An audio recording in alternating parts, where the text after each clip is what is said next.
केदारखंडी, वर्तमान में राजकीय स्नातकोत्तर महाविद्यालय ज्योतिर्मठ, जिला चमोली, उत्तराखंड के अंग्रेजी विभाग में सहायक प्रोफेसर हैं। उत्तराखंड से महर्षि श्री अरविंद पर पीएचडी अनेक आयामों पर आपके लेख और शोध पत्र स्तरीय पंजयी खुशबू अपने आलेखों, व्याख्यानों और वार्ताओं के माध्यम से अपनी बात पहुंचाते रहे हैं। श्री अरविंद आश्रम पांडिचेरी और दिल्ली सहित उत्तर अनवरत लिखते और छपते रहे हैं। कवि, समालोचक, विचारक और अपनी वाह और अंतर यात्राओं से जो कुछ हासिल होता है उसे वे मुक्त हस्त से मानवता के बीच बांटते हैं। मैं द्वितीय वक्ता, आज के सत्र के द्वितीय वक्ता के रूप में मैं आमंत्रित कर रहा हूं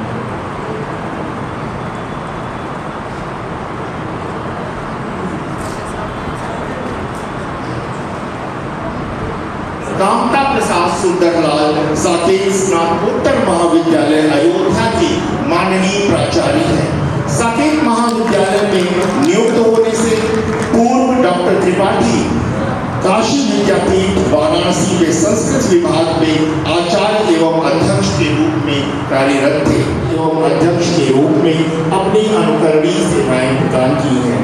आपने राष्ट्रीय और अंतर्राष्ट्रीय पत्रिकाओं और पुस्तकों में प्रकाशित किया गया है, जिन्हें कई देशों में विद्वानों द्वारा व्यापक रूप से सराहा गया है। संस्कृत साहित्य और सामाजिक मंचों से महत्वपूर्ण व्याख्यान दिए हैं। वर्तमान में डॉक्टर त्रिपाठी सक्रिय रूप से व्यक्तित्व निर्माण एवं राष्ट्र निर्माण की गतिविधियों में लगे हुए हैं एवं अभिनंदन करता हूं।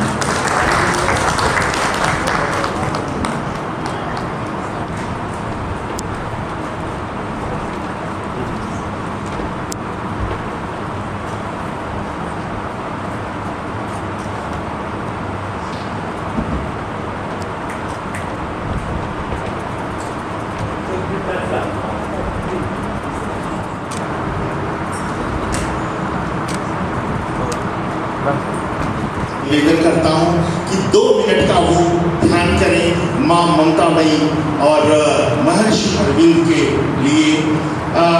बाएं हथेली नीचे, दाहिनी हथेली ऊपर, पीठ सीधी और आंखें बंद करके 2 मिनट का मौन आप रखें, ध्यान करें।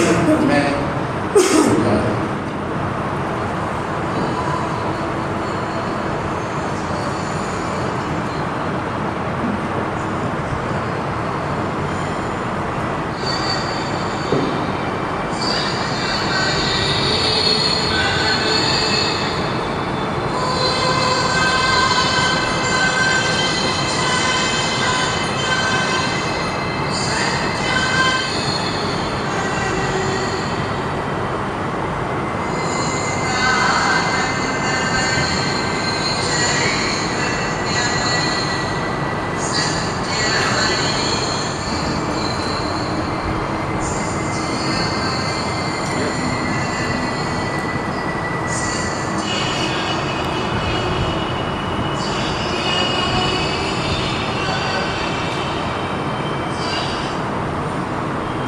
धन्यवाद। अरविंद सोसाइटी की बुद्धि आ चुकी है।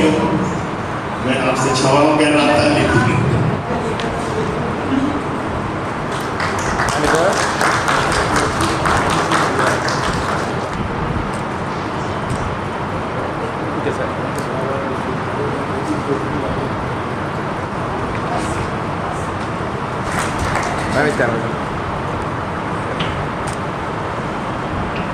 Okay.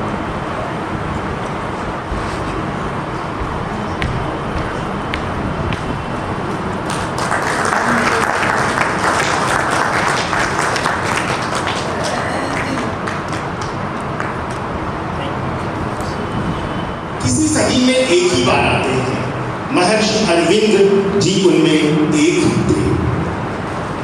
ठीक उसी तरह भगवान श्री राम विष्णु के अवतार, ऐसे अवतार जो पूरे भारतवर्ष ही नहीं, विश्व के कोने में जहां भी सनातन धर्म का झंडा लहराता है उन्हें याद किया जाता है, उनकी आराधना की जाती है। उन्होंने भी इस धरती पर अवतार लिया था। पवित्र ग्रंथ गीता में लिखा है, यदा ग्लानिर्भवति भारत अभ्युत्थानम् अधर्मस्य तदात्मानं सृजाम्यहम्। अर्थात श्री कृष्ण कहते हैं अर्जुन से, हे भारत, जब जब इस पृथ्वी पर धर्म की हानि होती है, जब जब इस पृथ्वी पर अत्याचार बढ़ते हैं, तब तब मैं इस धरती पर जन्म लेता हूँ और उन सभी आतताइयों का विनाश करता हूँ। ठीक इसी तरह तुलसीदास ने भी लिखा है, जब जब होई धर्म की हानि, बाढ़ई असुर अधम अभिमानी, तब तब धर्म प्रभु विविध शरीरा, हरहि दया निधि सज्जन दिला। अर्थात जब जब इस पृथ्वी पर धर्म की हानि होती है, तब तब और अभिमानी और आतंकी अहंकारी साधु संतों की आराधना में विघ्न पैदा करते हैं, सज्जनों को चोट पहुंचाते हैं, तब तब मैं शरीर, मानव शरीर धारण कर इस पृथ्वी पर करता है। जैसा कि हम सभी जानते हैं, भगवान श्री राम ने इस अवध की पावन नगरी में जन्म लिया था। जब रावण और उसकी राक्षसी सेना भारत भूमि पर संतों को आतंकित करने, उनमें विघ्न पैदा करने, उनकी यज्ञों में, साथ ही जो सच्चे व्यक्ति थे, श्री राम ने जन्म लिया और अपने ही कार्यों से, अपने अपने वीरता से, अपने पराक्रम से उनको समाप्त करके, उनका विनाश करके फिर से भारत में शांति स्थापित की। एक बात, ये मेरी अपनी सोच है, मुझे लगता है कि कहीं ये सामंजस्य है कि महर्षि अरविंद और भगवान श्री राम में एक समानता हमें दिखती है। वो ये कि भगवान श्री राम राजमहल में पैदा हुए, विभिन्न सुख सुविधाओं के बीच पैदा हुए, लेकिन उन्होंने पूरा जीवन एक संत की तरह व्यतीत किया और राष्ट्र कार्यों में, देश हित कार्यों में, समाज के उत्थान के लिए उन्होंने कार्य किया। ठीक इसी तरह महर्षि अरविंद ने एक सुख सुविधा संपन्न परिवार में जन्म लिया और तमाम सुख सुविधाओं के, जैसा भी कल सुधांशु जी ने बताया था कि उनकी नैनी यानी उनकी जो आया थी वो भी आयरिश थी, मतलब चारों तरफ से उन्हें पाश्चात्य सभ्यता के घेरे में रखा गया था ताकि वो एक अंग्रेज जैसे वो बन सके। लेकिन इसके बावजूद इन सारी चीजों को दरकिनार करके उन्होंने संत का जीवन जिया। एक आदर्श पति, एक आदर्श भाई, आदर्श मित्र, न जाने जो जितने रिश्ते नाते, जितने समाज में, जितने हमारे लिए प्रेरणा स्रोत है। आज के प्रथम वक्ता के रूप में मैं प्रोफेसर दानपत तिवारी जी को आमंत्रित करना चाहूँगा कि इस विषय को वो आगे बढ़ाएं, अवतारवाद एवं मानवतावाद। महर्षि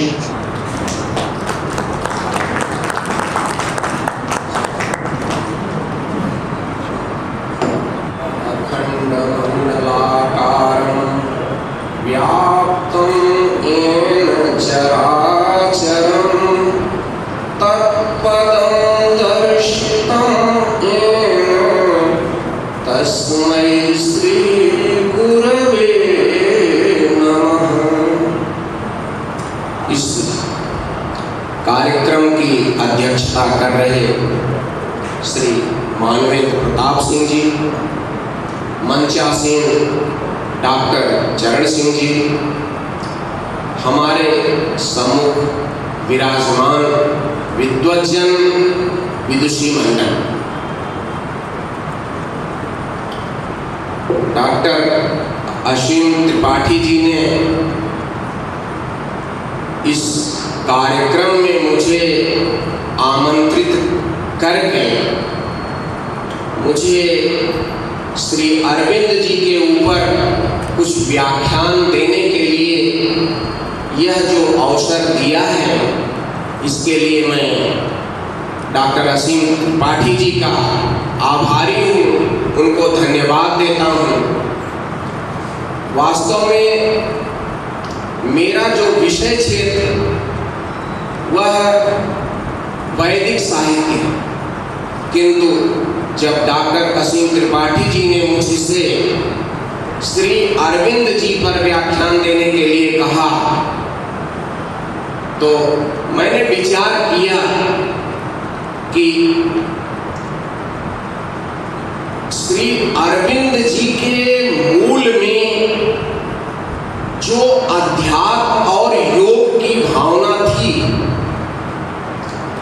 वह कहां से आई। तो मुझे यह ज्ञात हुआ कि इसके मूल में हमारा वेद ही था। श्री अरविंद आधुनिक काल के महान देशभक्त, उत्कृष्ट दार्शनिक, प्रखर चिंतक और प्रख्यात विद्वान और महान योगी थे। यद्यपि उनका जन्म ऐसे परिवार में हुआ जो परिवार पाश्चात्य परंपरा का अंधानुकरण कर रहा था। इस वातावरण में अध्ययन, अध्यापन, पठन पाठन सब कुछ श्री अरविंद का भी होता रहा, किंतु उनकी आत्मा भारतीय थी। इसलिए जब वे इंग्लैंड में निवास कर रहे थे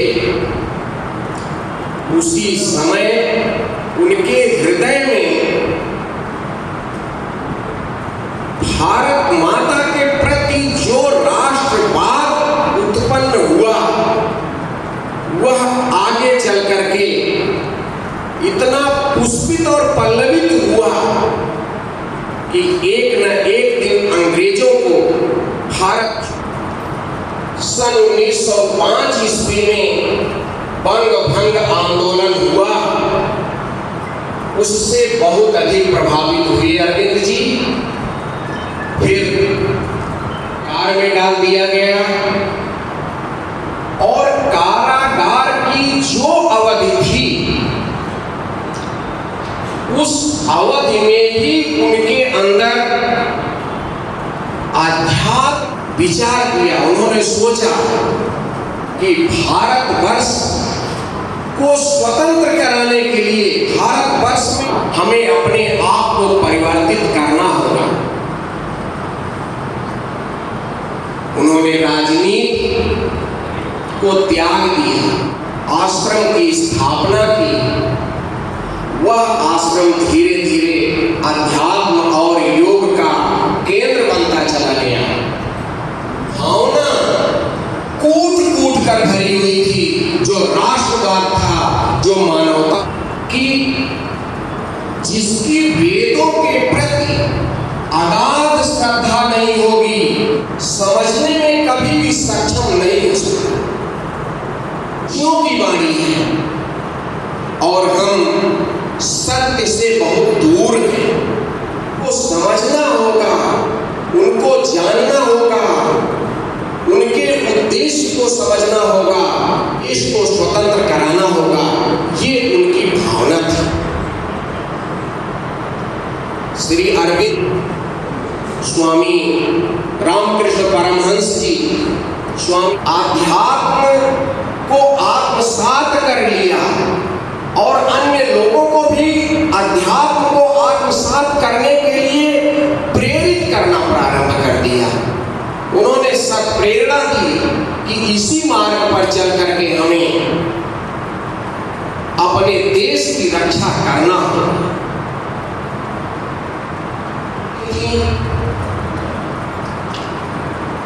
दिव्य जीवन अत्यंत महत्वपूर्ण कार्य था उनका। आगे चल करके महर्षि अरविंद ने जब वेदों की तरफ अपना ध्यान आकर्षित किया तो उन्होंने यह बताया कि जो ऋषियों ने वेद में उपासना की है उसके जिस सामान्य अर्थ को हम स्वीकार करने के लिए तैयार हैं उससे हमें ऊपर उठने की आवश्यकता है। प्रकाश होता है।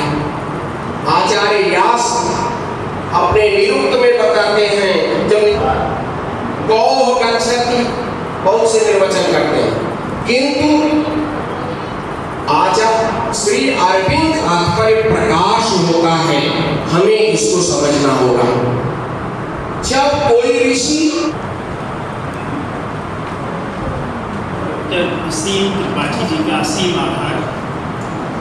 पूज्य दिव्य जननी माँ भगवती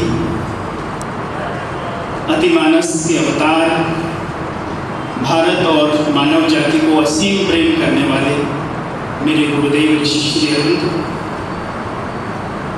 माता सीता के नाम पाहरो दिवस विशु ध्यान तुम्हारा पाठ, इस संदेश को हृदय में उतारने वाले भारत के जनमानस की मर्यादा के शिखर पुरुष भगवान श्री राम मंच पर विराजमान इस कार्यक्रम के सम्मानित अध्यक्ष प्रोफेसर सिंह साहब, आदरणीय दलपति त्रिपाठी तिवारी जी जो दूसरे मुख्य वक्ता हैं, इस कार्यक्रम का संचालन कर रहे डॉक्टर असीम त्रिपाठी जी, मंच के इस तरफ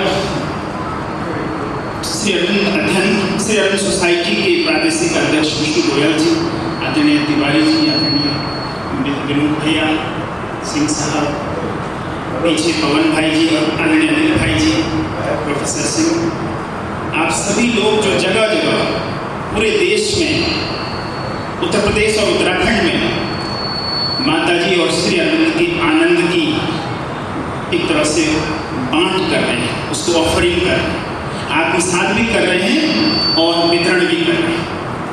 और जितना अच्छे से हम आत्मसात करेंगे उतना अच्छे से हम बांटेंगे, यही सूत्र है। भाई बहनों, इस दुनिया में प्रायः 2-4 दिन की मीत और प्रीत फिर संबंधों को जो है कम कर देती है। फैमिलियरिटी ब्रिंग्स कंटेम्प्ट अंग्रेजी में कहते भी। ऐसा बहुत कम कोई व्यक्ति, विचार या पात्र होता है जिसके साथ जीवन भर प्यार हो जाए।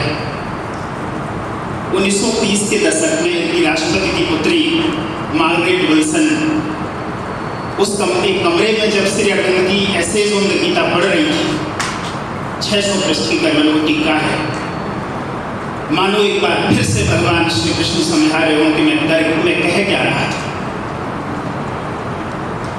वो विदेशी युवती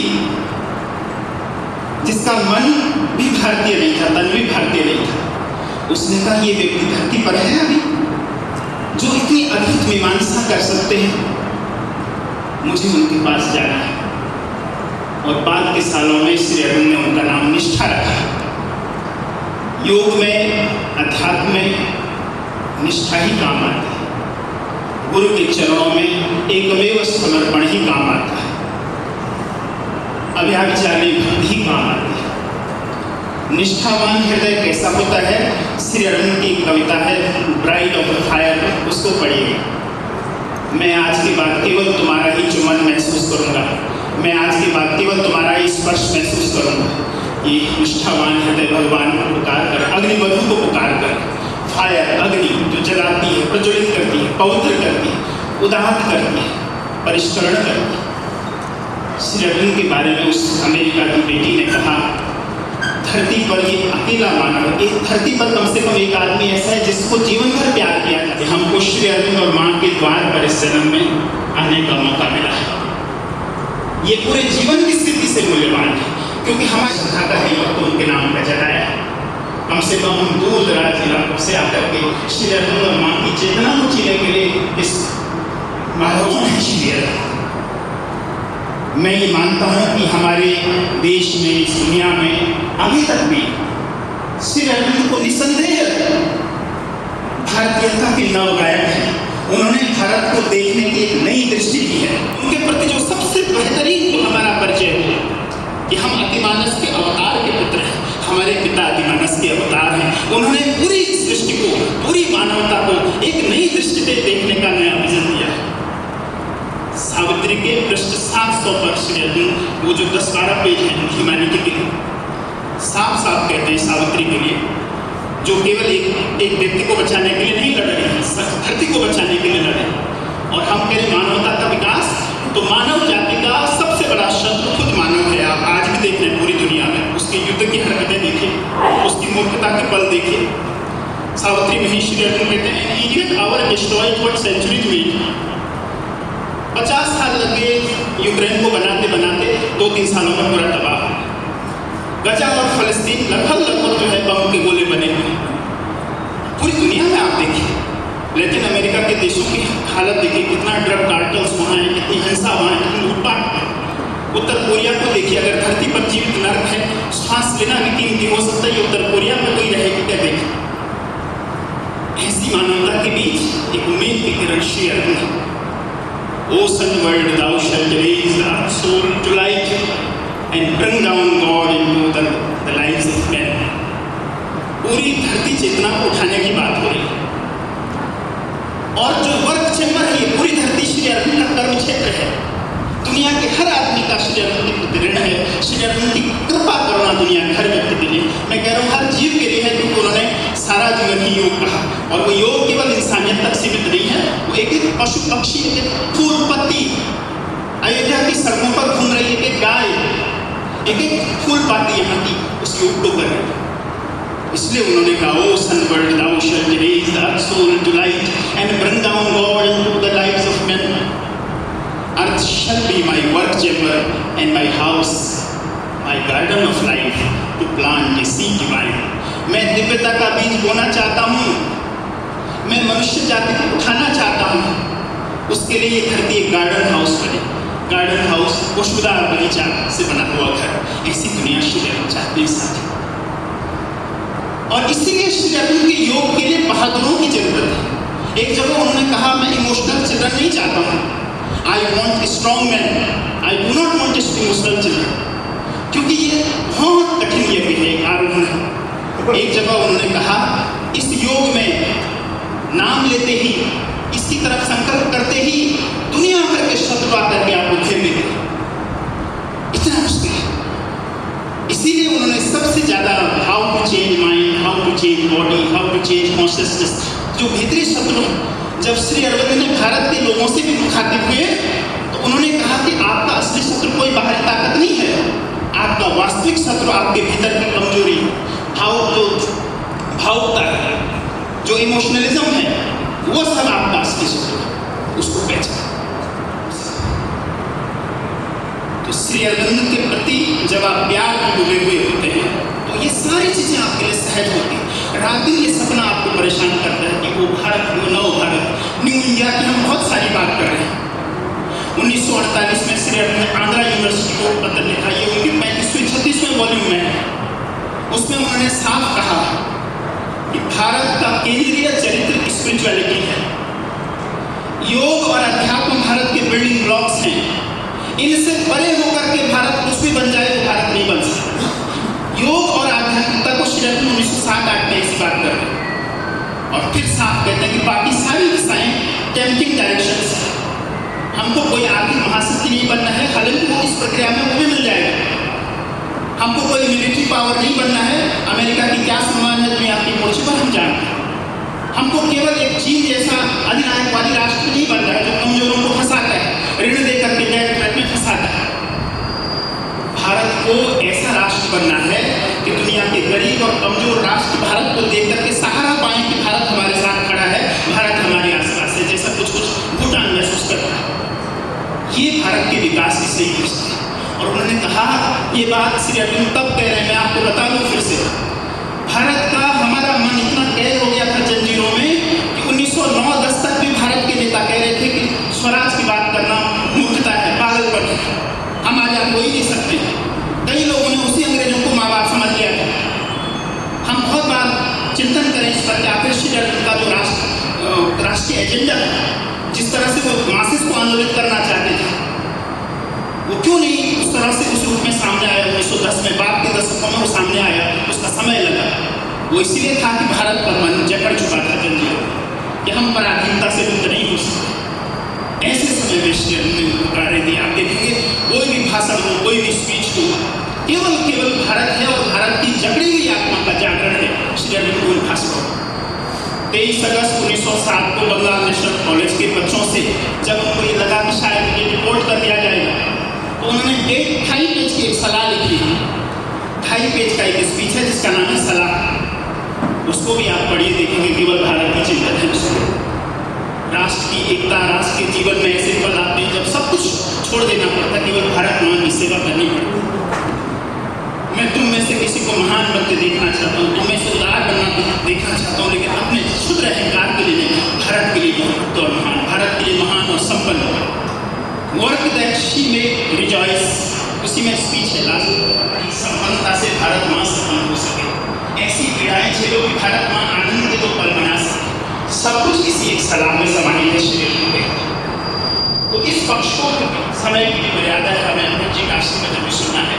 मैं आपसे बॉटम लाइन के रूप में ये जरूर कहूँगा, श्री अरविंद और मानवता का भविष्य और मानवता का विकास। एक चीज और आपको समझनी है कि श्री अरविंद वर्तमान मानवता को उन्होंने कहा ये पर्याप्त नहीं है। उनका योग और दर्शन इसलिए भी अलग है कि उन्होंने इसी मानवता की लेकर एक अति मानवता का सिद्धांत दिया। तो किसी पुलिस की, किसी थाने की बॉर्डर पर किसी सिपाही की जरूरत नहीं पड़ती। दुकानों के बाहर भी 2 बंदूकधारी खड़े करने पड़ते हैं, क्योंकि हमें पता है कि किसी भी समय आकर के मनुष्य रूपी प्राणी इसको लूट लेंगे। तो ये चेतना का मामला है, एक ऊंची चेतना जिसको उन्होंने कहा हायर कॉन्शियसनेस, अति मानवता, वो हम सबके भीतर जन्म ले। हम इस देश को, इस धर्म को ऊंचाइयों पर उठाएं। श्री अरविंद ने भले ही दुनिया की बात की, लेकिन उसका जो रिसेप्टिकल होगा, उसका जो आधार होगा, वो भारत होगा मेरे साथ। और भारत में वो लोग होंगे जो श्री अरविंद को पहले गंभीरता से पढ़े। इसलिए आपकी और हमारी जिम्मेदारी बहुत ज़्यादा है। इसलिए थोड़ा बहुत धार्मिक मन से परे उठिए। जैसे आदमी गोयल साहब ने भी कल कहा, पूजा पाठ की संस्कृति से थोड़ा और बाहर फलक जाने की जरूरत है। हजारों बार नदी स्नान के मौके मिलेंगे, हजारों बार तीर्थों के मौके मिलेंगे, लेकिन श्री अरविंद के आध्यात्म और साहित्य और ज्ञान धारा में गोता लगाने का मौका बार बार नहीं मिलता। ये आंधी का वाम है जो कभी कभी खड़ता है, इस सौभाग्य को कटोरी। मैं आप सब लोगों की आत्मा को, चेतना को प्रणाम करता हूँ। आपने मुझे इतनी विनम्रता से सुना, बहुत बहुत सुंदर व्याख्या आपने की, आपको बहुत बहुत धन्यवाद एवं आभार। वास्तव में निश्चयहीन कर्म मही की प्रतिज्ञा के साथ श्री राम ने अपने जीवन में अनेक क्लेश और कष्ट सहकर वास्तव में पूरी स्थिर प्रज्ञा भाव से इस भारत भूमि को राक्षसों से मुक्ति दिलाई। वास्तव में यही मानव का अति मानव होना है। मेरे विचार से मानव का अति मानव होना है, जब हम पूरी निष्ठा से, पूरी शपथ के साथ अपने जो हमारे कर्तव्य हैं उनको हम पूरा करें, मानव मात्र की भलाई के लिए हम काम करें। और वास्तव में जो मानवता का पाठ पढ़ाया था हमारे महर्षि अरविंद ने, उसको फॉलो करते हुए, उसको मानते हुए हम अपने लक्ष्य को पूरा करें। यही हम मानव से अति मानव की एकता के आधार पर खड़ा होता है। वास्तव में उसका प्रभाव भी धीरे धीरे दिखने भी लगा है, वो पूर्ण बनाना होगा। मानव का जो अहंकार है वही मानवता का सबसे बड़ा शत्रु है। वह स्वतंत्र एकता है जो घृणा, हिंसा और विद्वेष से उसको दूर है। मनोजात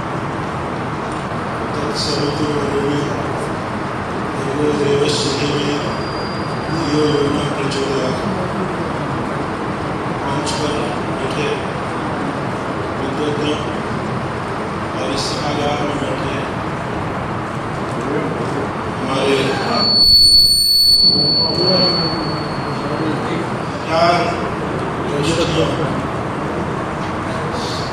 संचालन या किसी न किसी रूप से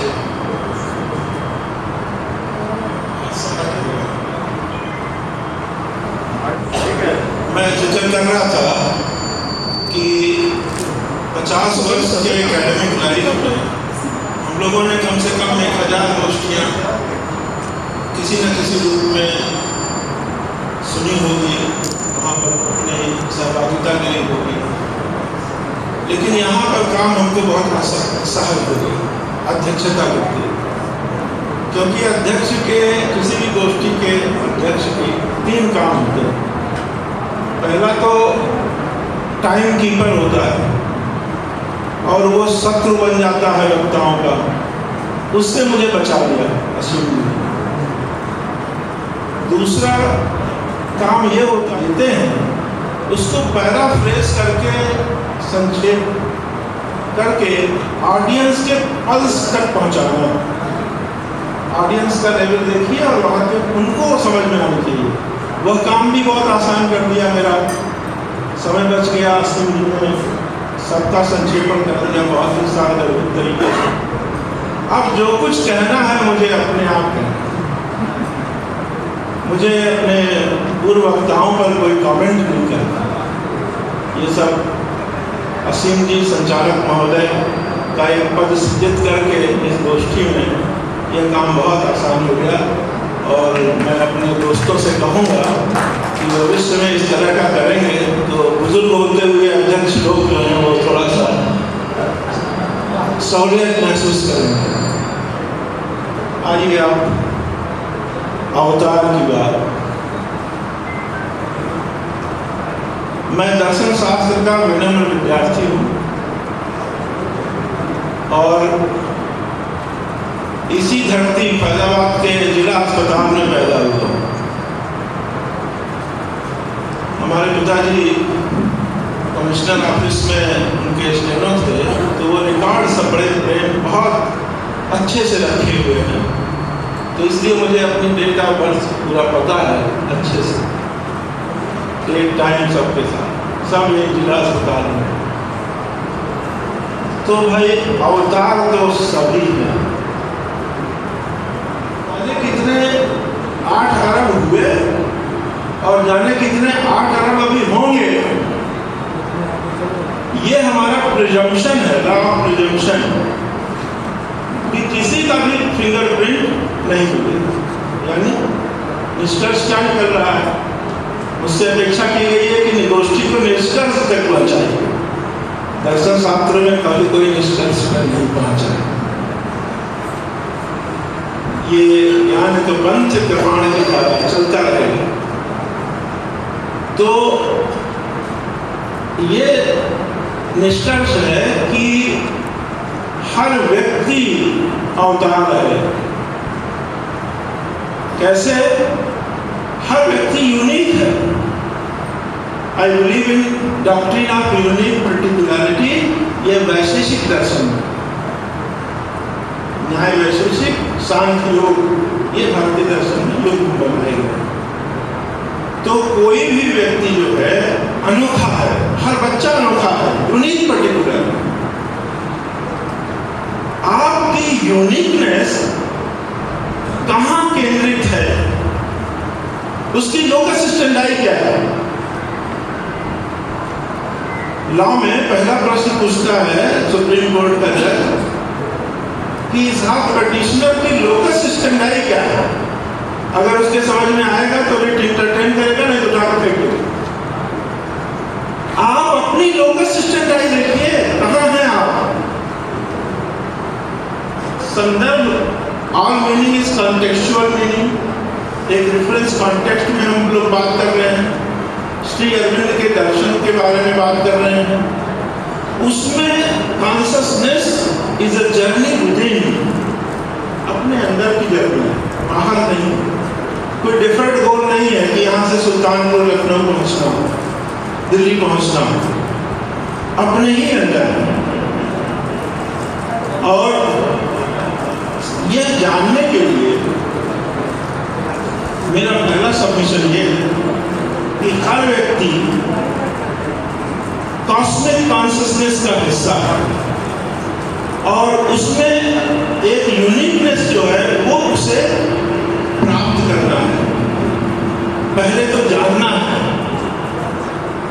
कि हमारी यूनिकनेस किसमें है।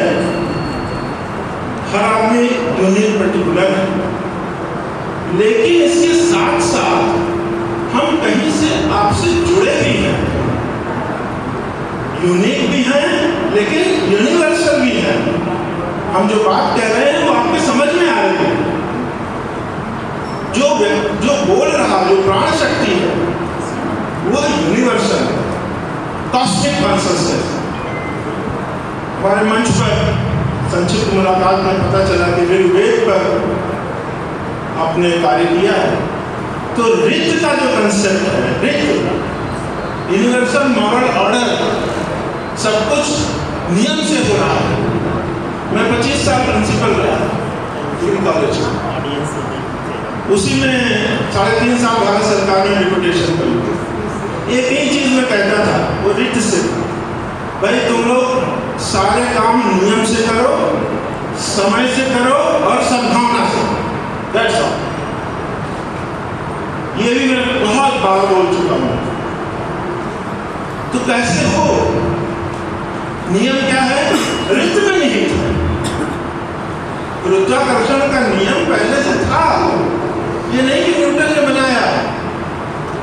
It was not made by Newton, it was discovered। तो जो हमारे ऋषि मुनि थे वो सीयर्स थे। ऋषि का जो ट्रांसलेशन है वो सीयर कहलाता है। वो मंत्र का दृष्टा, मंत्रों को देख सकता है। He can visualize what is going to happen। ऐसी प्रतिभा। श्री अरविंद एक योगी थे, महात्मा गांधी एक एक्टिविस्ट थे, नेहरू जी एक स्कॉलर थे, टैगोर एक पोएट थे। तो हर आदमी की एक यूनिक पर्टिकुलरिटी, कोर पर्सनालिटी। तो यूनिकनेस उनकी जो थी वो योग में नहीं थी। योग क्या था? आत्मा का, चेतना का उच्चीकरण। चेतना उच्चीकरण कैसे हो? उच्चीकृत कैसे हो? इसके लिए आप एक पिरामिड का इस्तेमाल करें। अरविंद के दर्शन, श्री अरविंद के दर्शन में दो चीजों का बड़ा, एक तो मैथमेटिक्स का, जो स्पेशली ज्योग्राफी बैठकें होती हैं, उसमें जिक्र करते हैं कि माता जी के पास 70 तरह के फूल थे, पुष्प। वो किसी से बात नहीं करती थी। आदमी को देखा, उस तरह का पुष्प लेकर के, तो वहां जो उनके इनर सर्किल वाले लोग होते थे वो समझ जाते थे कि माता जी इसको पसंद कर रही है कि ना पसंद कर रही है, किस लेवल का कॉन्शियसनेस लेकर के व्यक्ति आया है। ये एक कम्युनिकेशन का उनका आश्रम। तो श्री अरविंदो के दो पक्ष हैं दर्शन। एक सिद्धांत पक्ष जो हम 40 साल पढ़ा के आए हैं, 5 साल पढ़ के आए हैं। दूसरा जो है वो साधना पक्ष,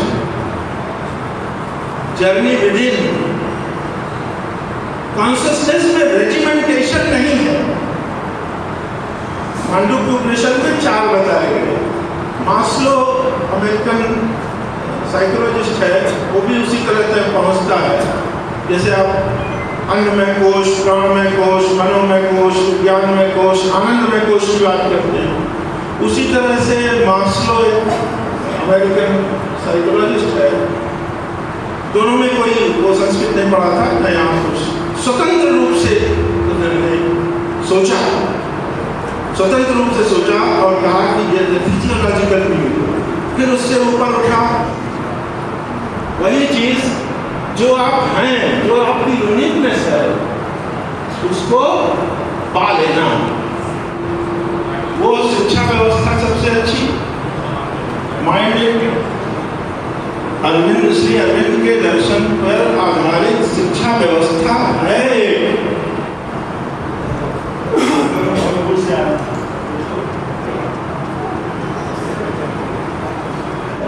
कि सबको ये किसी फिजिकल, जैसे शंकराचार्य ने जीवन मुक्ति की बात की, लेकिन शरीर में रूपांतरण की बात की। आपने जब चेंज कहा तो मैं अध्यक्ष की हैसियत से इस गोष्ठी में चेंज शब्द को डिलीट करता हूँ, उसकी जगह ट्रांसफॉर्मेशन की वकालत करता हूँ। ट्रांसफॉर्मेशन कैसे होगा? आप जब चाहेंगे तब, और दूसरे जब कृपा होगी। यहाँ पर हम ये एनालॉजी में जो हमारे अमेरिकन फिलोसोफर्स को बहुत पसंद है। अमेरिकन फिलोसोफर्स को surrender thyself to the mercy of God, वो माँ पर विश्वास करके छोड़ देता है अपने आप को, और उसकी माँ अपने मुंह में दबा करके उसको एक जगह से दूसरी जगह पहुंचा देती है। ये हमारे भारतीय दर्शन में लिखा हुआ है। थर्ड सॉल्यूशन अमेरिकन को बहुत पसंद आता है, जल्दी समझ जाते हैं कि क्या है भक्ति। दूसरा है मंकी सॉल्यूशन। वहां पर जो छोटी बदलिया होती है उसको सी रिक्वायर्स सम एफर्ट, उसको एक ही काम करना है, अपनी माँ से छाती से चपक के रहना है, तब वो उसको पाप बनाए। तो ये मांग दोनों वेद जो है ये ऋषियों की वाणी है, जबकि अभी तक तो हम लोगों का कंसेप्ट था कि ये प्रभु की वाणी है और ऋषियों ने सुना है।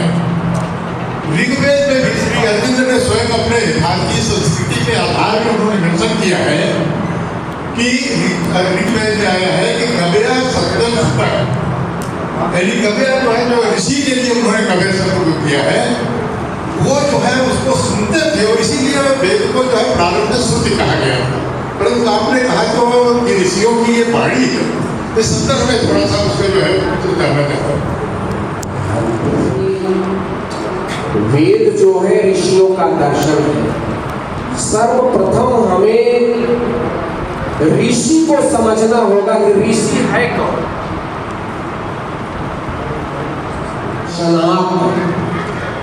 ऋषि वह होता है जिसने वेद मंत्रों का साक्षात दर्शन किया। ऋषय तो मंत्र दृष्टा न तो करता रहे। ऋषि मंत्रों के दृष्टा थे, रचनाकार नहीं थे, लेकिन जब हम विचार करेंगे कि उन्होंने देखा क्या, ऋषियों ने क्या देखा, ये ऋषि अंतः प्रज्ञा चक्षु संपन्न थे। ऋषियों ने वेदों के अंदर जो निगूढ़ और रहस्यात्मक तथ्य थे उसको उन्होंने देखा, उसका उन्होंने साक्षात दर्शन किया। इसलिए जो इस प्रकार का कार्य करता है वह स्वयं में सिद्ध पुरुष होता है। और ऋषियों का मूल उद्देश्य जो था वह उसके अंदर वैज्ञानिकता छिपी हुई है। इसलिए हम कहते हैं कि ऋषि सबसे बड़े वैज्ञानिक थे। ऋषियों से बड़ा वैज्ञानिक कोई नहीं है।